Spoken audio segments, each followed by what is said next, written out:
You are an entrepreneur, a professional, a speaker, or a coach. And although you've come a long way, it's time for you to take it to the next level.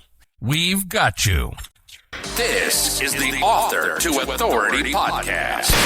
We'll help you use authority and influencer marketing to build your business stronger and faster by publishing a book. You'll hear from guests that are thought leaders in sales, marketing, networking, communication, social media, promotion, and business leadership. Let's do it. This is the Author to Authority podcast. And now your host, the extraordinary word ninja, Kim Thompson-Pinder. Welcome to the Author to Authority podcast. I'm your host, Kim Thompson-Pinder, and I'm so excited to announce that in August, we will be having the 400th episode of the Author to Authority podcast. And in celebration of that, I have decided to do the top 25 episodes of the Author to Authority podcast for the whole summer. And we will celebrate the 400 about mid-August, so there'll be a couple of episodes after that. And I chose these episodes because they were the ones that I just personally felt were the ones that gave tremendous amount of value, that were going to help you as an entrepreneur, a professional, a speaker, a coach to move your business forward. These were value-packed episodes that are just going to give you action steps that are just going to really propel you to the next level. So I'd love for you to sit back, relax, and enjoy this top 25 episode. Welcome to the Author to Authority podcast. And today we have part one of a two-part series that I am doing with Jason Cutter on transforming your business from being an order taker to a quota breaker. And I am excited because Jason is the CEO of Cutter Consulting Group, and he sees himself as a sales success architect. And he does anything from training to scripting to sales tech. He helps small businesses create scalable inside sales teams. And his newest program is called Authentic Persuasion, with the goal of helping people to go from order taker to quota breaker. So welcome to the show, Jason. Thanks for having me, Kim. I'm super excited to talk about this topic and, writing and business and where all of that, which some of it's good for me and some of it is not my strength. Yes, because right now you're in the final stages of your book. And That must be an exciting time. It is. The final stages is definitely exciting and everything coming together. It's definitely been a journey in my head and through a process as well. And we're going to talk about that writing journey in the second episode that we're going to do together. But let's start. What is the name of your book going to be? Selling with Authentic Persuasion, Transform from Order Taker to Quota Breaker. I love it. All right, Jason. So why don't you take some time, introduce yourself, and share a bit of your story with us? Yes. So as you had mentioned in the intro, I am a consultant. I focus on sales success for individuals, for sales teams, mostly companies that have inside sales like telephone sales, where they're hoping to help somebody move forward with some purchase decision over the phone, consultative type sales where there's, a clear fit for the right people and, there's not a good fit for the wrong people. And so that's what I focus on. I do everything from mindset to training to sales to scripting to, like you said, the technology piece and marketing. And I've been in sales for a long time. Like a lot of people, I fell into sales. I wouldn't say accidentally because, I made the decision. It wasn't like I tripped one day and fell into an office and started on the phone in sales, but it was literally not my plan and not something I wanted to do when I grew up, like most people. And, the funny part and where I really love helping people now in consulting, as well as what I've done in my success in sales, comes from the fact that for me, my path is a windy mess. I have been all over the map as far as my career and life. And I feel like a lot of that comes into the authenticity of helping people and being real with people. I mean, my bachelor's degree is in marine biology. I spent years tagging sharks. I worked at Microsoft doing tech support for a couple of years. I mean, I grew up as a shy, awkward, only child, late bloomer to two very analytical parents. Yet here I am as a sales consultant, which on one side doesn't make any sense. And on the other side, it lends itself really well to this authentic persuasion kind of method that I teach people. Well, if you can negotiate sharks, I guess you can negotiate people. Well, and it's funny because you can't really negotiate with sharks. Especially once they get to a certain size. When they're bigger than you can't really negotiate. But funny side story, one of the things that I did was tagging great white sharks, and this is near Santa Cruz, California. And my job, because I was the young guy on the boat, right? I'm 19, 20, 21 years old. My job was to take the long pole and push the 18-foot great white shark away from the bait that was hanging on the side of the boat. And so I had to convince the shark to not eat the piece of, fish or seal that was there. And yeah, sometimes I did a good job. Sometimes I didn't. Now, were you ever in the water with the sharks? Not with great whites. No, that was definitely from a boat and illegal in California to be in a cage. So that was just from the boat. With smaller sharks, up to 3, 4, 5 feet, definitely in the water, in the estuary, in the slough. So yeah, I spent a lot of time in the water with smaller sharks. So how do you tag a shark if you're not in the water with them? A long pole with a sharp tip. That's how you do it. Ah. And the other thing that we used to do with blue sharks is you wouldn't be in the water with them. They'd be swimming around and sometimes we would just literally reach over the side of the boat and grab them with our hands and pull them into the boat by hand and then hold them down and tag them and weigh them and measure them. So obviously those are the smaller sharks. Yeah, up to like 4 feet or so. You're just reaching over and grabbing a shark. Why not? It's funny. I've actually watched animal shows where I've seen that done, but usually on these shows, it's such a serious thing to get this shark into the boat, right? And you're like, oh yeah, we just grabbed them and threw them in, right? Yeah, I mean, if it's, again, and then people listening to this and people, when I tell the story, they think it like ridiculous because you couldn't imagine it. But yeah, I mean, it's only a 3 or 4 foot, shark. So why not? Just grab it. Yeah. And I mean, the truth is, once they're out of the water, it's not that they can't hurt you, but they're a lot less they're more helpless when they're out of the water. Yeah, you just got to have the person who's holding the head pay very close attention to what they're doing. That's pretty much it. That was the rule. Did you ever get injured at all? No, not really. Not by any sharks. It's funny because I thought for the longest time what would have been cool is some kind of non-life-threatening shark scar, like being bit and having like this cool thing on my leg that I could point to. But no, that never happened. Some fishing-related, equipment-related stuff, but never shark-related, other than the fact that their skin is like sandpaper. If you've ever felt it, it's like sandpaper, and they say it's true. So when you're holding one, like a log at your chest and it starts rolling and twitching, then it burns, but other than that, no. And of course, all of this is totally related to my sales consulting. Well, I don't know. I think sometimes sales does feel like shark wrangling. So 100%. Dealing with actual sharks in the water is way easier. Yeah. They're very predictable. They go one direction. They have one thing in mind, and that's very easy to predict and mitigate. Cool. So what really got you into sales, though? What kind of...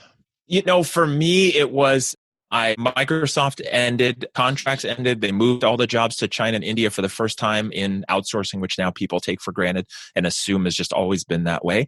And I needed a job. Family friend said, hey, there's a guy who's growing his mortgage business. You should do that. It was getting to be the height of the real estate boom at the time, 2002, 2003. And so I went into it. It seemed like it wasn't selling. It wasn't sales. It didn't require a lot of convincing. I didn't get any training, and I made lots of mistakes that cost me lots of money because I was still doing it wrong, and learned a lot of lessons that I still use to today in myself and for others in that process, which just started me on this journey of selling and sales. Now, when did you decide to start your own consulting group? So mentally, I decided to do that around 2014, 2015. It didn't actually take shape until the end of 2018, but another sidebar, I was working as a government contractor overseas as a civilian, a lot of time on my hands. And I realized everything that I had done in sales and business would be the perfect use as a consultant because I've done it internally. Now I could do it externally. So that's great. So I started the process of getting my MBA, which I earned in 2017. And before I could actually go into consulting, somebody I knew had made me an offer to come work for him. And so I essentially worked as a consultant, not with that title, but with that kind of approach internally, and was the one who fixed departments, started offices, built out systems and processes internally as an employee, did that for 3 years. And then when that ended, I was like, okay, now is the time for me to go officially into this and do this for other people on, contract basis. Mm-hmm. That is really cool. I like your story. What it shows me is the fact that sometimes we don't know we're going to kind of fall into. I never thought that I would be a publisher. It was not something in my game plan for my life. And yet, certain circumstances happened, and, I started doing freelance writing, realized how much I loved it, and then people wanted additional services. And within a year, I've got a publishing company. That's awesome. So I think the point is that as an entrepreneur, even though if you've never done this before, it wasn't in your game plan, but you don't have to have had the past to be able to be an entrepreneur now. And many of the lessons that you've learned along the way in different areas actually help you as an entrepreneur. Yeah. So for me, the toughest part was the mental. For the longest time, I beat myself up in my own head about my windy path and how I didn't follow the standard model of what you're supposed to do. Go to college, you get a degree, get a career, have a career, start a family, do all those things. And I didn't. And then I realized later on, those experiences actually made me who I was, and the ability to do what I do with a wide range of different people and conversations and persuading. And all of that was actually very valuable. Plus being self-aware enough to know what my strengths are and what I'm really good at and what I can really do to benefit other people and what that value actually is, and leaning more on that.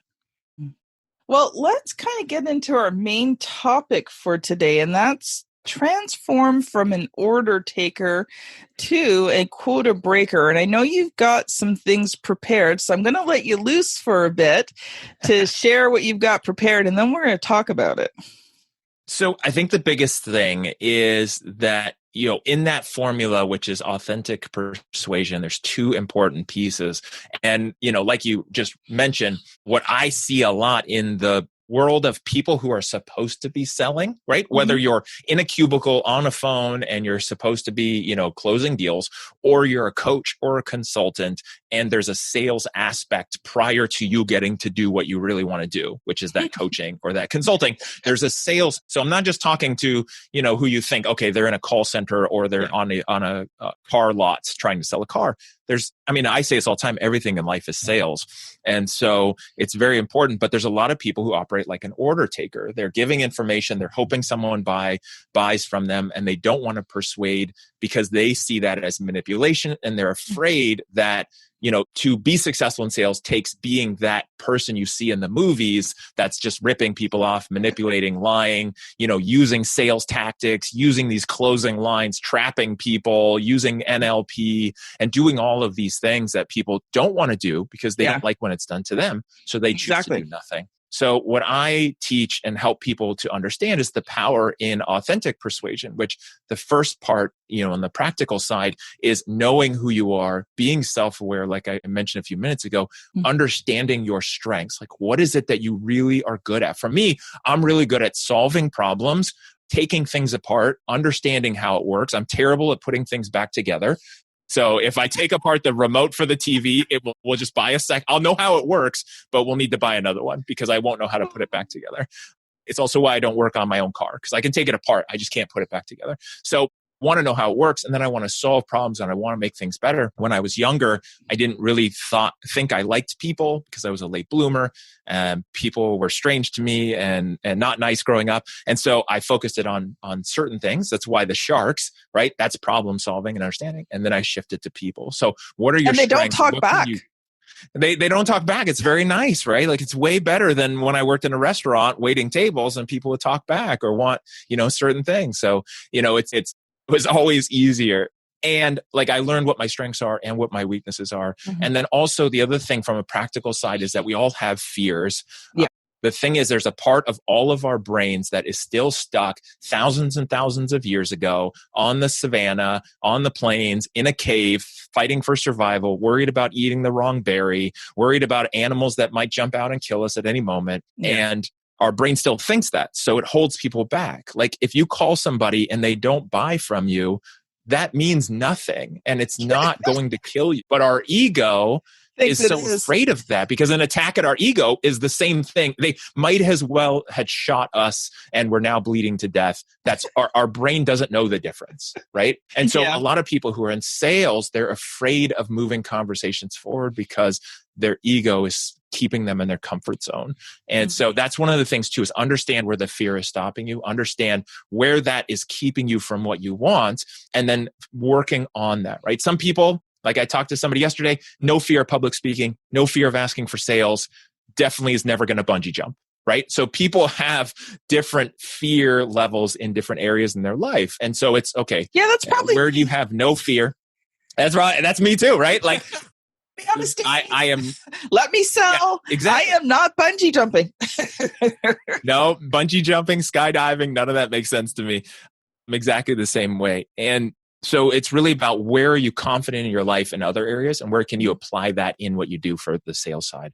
So that's some of it. And the other part on the authentic piece is really about understanding why you want to be successful in whatever you're doing. Mm-hmm. So if you have some sales aspect, why? I mean, the first thing I have everyone do that I work with, create a vision board. Might sound silly, might sound like a weird art project. Create a vision board of what you want and why, so that when somebody says no, you know why you want to pick up the phone and ask somebody else again to try to buy from you and what it's all for, right? What's important to you at this moment in your life? Buying a house, buying a car, going on vacation, having savings, doesn't matter, right? It's individual. So that's the authentic piece.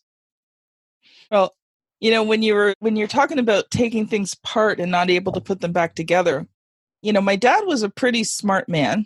And, very good with computers, incredible with people, had good professional acumen. Like he was just this really great person, but he wasn't really good at fixing things. He had enough knowledge to be dangerous. Yeah. And it was funny because there was quite a few times, because my husband's like the ultimate computer guru, electronic person, and his nickname is MacGyver because he can just fix just about anything. And sometimes with a roll of duct tape and a paper clip. Like he's just that type of person, right? I can remember my dad would call, and my dad didn't call very often, but every once in a while he would call and, get chatting, and he'd say, "Hey dear, how you doing?" And we chat, and invariably the conversation would go, "My dear, is Ross around by any chance?" And I already knew what had happened. His dad had tried to fix something and it didn't go well. So, him and my husband would talk. And then the next time we went up to visit, Ross would bring all of his tools and him and my dad would fix whatever it is my dad had tried to fix and could. That's awesome. Well, and I think what's interesting is if we look at that too, you said your dad knew enough to be dangerous, which I think everyone knows someone like that, or we have an area in our life like that. I see a lot of people who are in sales that are kind of that same way or should be selling, where they think they know enough to be dangerous, but they're not effective, right? Like they're more of a hazard to themselves and others because they're missing the pieces of, and the knowledge and the wisdom and the skills to put that thing back together, right? To make that sale happen. But they think they know it, right? They think they know sales. Hey, I know sales. I know coaching. I know consulting. Like I'm really good. Like, but do you know sales? Yeah. And, I think as an entrepreneur, kind of touched on that in the beginning for many entrepreneurs, and especially see this more in professionals and, like you said, coaches and consultants. Sales becomes the S word. It's like the necessary evil that they have to do to get to what they really want.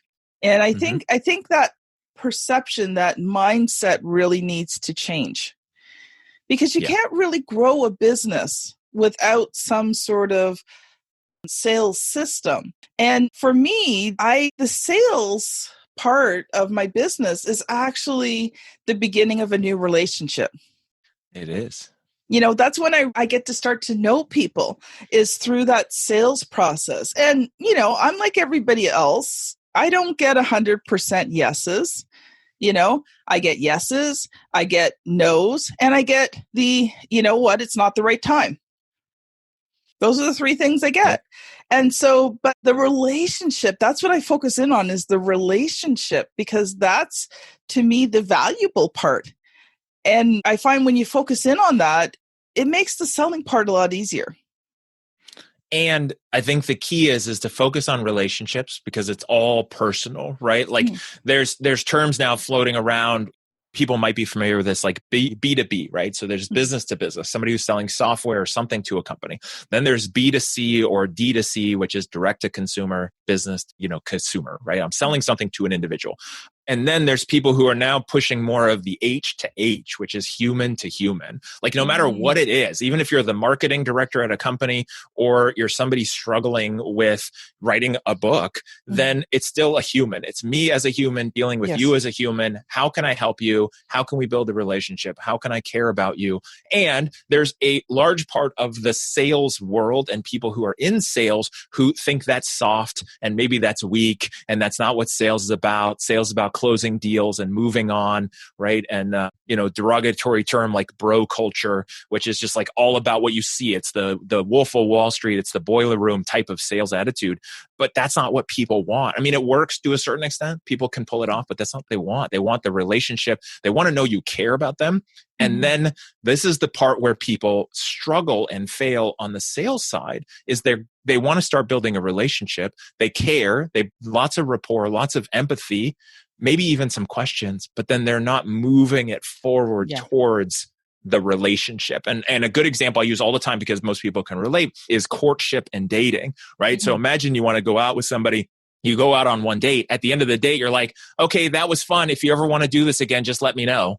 Right. And then you just walk away. And then that's it. And that's what people do in sales, right? They don't say, this was good. I think this is a really good fit. I would like to see where this goes. What are you doing on Friday? Right? Like moving it forward in the conversation towards the relationship, right? Like if you're in a dating relationship, theoretically, some aspect of that is this a long-term fit? Could this be someone I'm going to be with long-term, and or marriage and or kids, wherever you want to go with it? And not just, hey, we just had coffee once and this, you just let me know. And same thing with sales. Like a lot of what you're talking about and what I help people with is literally the start relationship. Even if you're selling software to a company, once the sale closes, now the work begins. Same thing with consultants and coaches. So you've got to take it forward. You got to keep moving forward if it's a good fit, with the intention of like long term. Yeah. It was funny.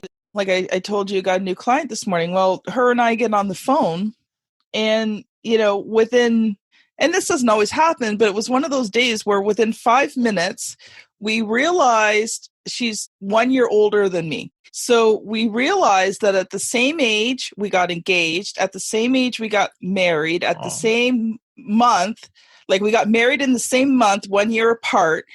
We had our first children the same month, 1 year apart. Like was like hilarious. We spent the whole first 20 minutes of the phone call laughing because there was just so much similarities. And I think that's something that's key. I work with a lot of very diverse people, but there's always commonalities that you can draw from. But one thing that you really were talking about, and let's focus in on that for a few minutes, is how do you, you're having this amazing conversation, you're developing that relationship, you're feeling really good about this potential client. How do you transition that into let's say a soft close, because not everybody's ready for a full close, but like, what are some of the ways that you can do like what they call like a soft or trial close to see interest level? I mean, for me, it's making that transition from the rapport, the empathy, getting to know you to building trust. And the way to do the empathy and trust step is asking questions and digging deep and asking as many questions as you can to get as deep as they will let you with whatever information. And the fundamental thing that you have to be able to answer if you want to be a selling professional, again, in a cube or as a consultant, whatever that looks like, is you have to know, why do they need what you have to sell if it's a good fit? Now, obviously there's times when it's not a good fit, right? No, I can't help you. You need to go do something else. Here's a recommendation. Here's a referral. Best of luck with that, right? And that's a whole different topic. But if it's a good fit, you need to know, why do they need what you have to offer for their reasons, not why you have the features, not what's in the brochure, not why you think you're so amazing, not what your Yelp reviews say about you. Like, nobody cares about that stuff in the beginning. Yeah, exactly. They care about themselves. It's what's in it for me. And that's all that matters. And so as a sales person or person with some sales aspect, you've got to understand, why do they want it? And as soon as you uncover that, then it's game on in the conversation, because now you're taking what they need and want, and then you've diagnosed what it is, and then you're now prescribing like a doctor, and you're telling them, okay, based on what you said and based on X, Y, and Z, here's why this would be the best fit for you. And then, kind of like that doctor analogy, is you just assume, like, there's trial close, there's soft close, there's hard close, there's all these things. I just assume you have problem X, I have solution X. Okay, the next step is, let's go ahead and get you started, right? Like, literally, I've told people that, okay, so based on this information, it sounds like the best thing to do is to work together, and for you to sign up for this program, I need to get some information from you. Go ahead and grab your credit card while I get some info from you. Like, we're just done. I don't even need to ask you if you'd like to do it, because you've given me permission in this conversation to explore. We've explored.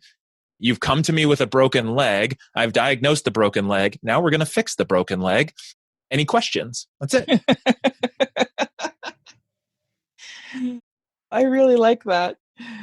And the thing is I wouldn't say get away with it, but when you do it from a place of caring and empathy and knowing what's best for the people you can help, and knowing what the outcome will be with you and what the outcome is like without you and your help, then it comes from a different place of power, where it's like, I'm doing this for you because it's my duty and responsibility. If we hang up the phone and you don't buy from me, I don't know what's going to happen to you. And I mean, I know for some people, what you've just said probably is going to scare them to pieces, because that's probably something so new and revolutionary to them. But I remember the first time that I don't use quite that wording, probably a little softer in my wording, but I remember the first time I really felt that kind of attitude, that I could just assume the sale. And it was scary. I didn't want to do it because it kind of goes, made me feel uncomfortable. But I remember when I did it and the person said, okay, yeah, here's my information. Let's get started. And I went, it's a good thing they couldn't see my face. It was over the phone, because I'm like, oh, that worked. Right? Like, on the inside, I'm going, yes, right? But it does. Like, you have to know that what you provide is valuable, and is valuable to that person. And here's the thing, by assuming the sale, if the person's not really ready to move forward, they are going to tell you no. They will stop you. Let them stop you. Don't stop yourself. Yeah. Because I think we get in our minds, we assume they're not going to buy.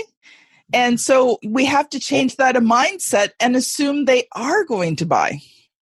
And we assume, like, this is what I see a lot. This is where that order taker category comes in, is they assume that the order taker type person assumes that the prospect's not going to want to buy, doesn't understand why they would want to buy, doesn't see the value, and then also either can't afford it or isn't willing to pay for it. Wow. I think we've hit a really good point where we can kind of close off this section, and then we'll pick up the conversation, because I know you still have some more stuff to share. So How can people connect with you? And we'll continue this in part 2. The simplest way that I have been doing recently is if you go to jasoncutter.com, JASONCUTTER.com. It's a hub for lots of different things. So I have my consulting website. I have the Authentic Persuasion website. I'm very active on LinkedIn, but if you go to jasoncutter.com, like all of it's there with a hub of buttons to find various resources, courses, programs that I have, and, get in touch with me through that. Awesome. Well, thanks so much. This has been Jason Cutter and Kim Thompson-Pinder on the Author to Authority podcast. Thanks so much for listening. Don't forget to tune into the next episode where we are going to continue this conversation, and we will see you on the very next episode. Bye now. You've been listening to the Author to Authority podcast. The extraordinary word ninja, Kim Thompson-Pinder, has helped over 200 entrepreneurs, professionals, speakers, and coaches write and publish their books that have become incredible marketing tools for their business. And many of those have gone on to become Amazon best-selling authors and have used their books to land high-level clients and get on big stages. We hope you've enjoyed the show. Make sure to like, rate, and review. And we'll be back soon. But in the meantime, hit the website at www.authortoauthoritypodcast.com. See you next time.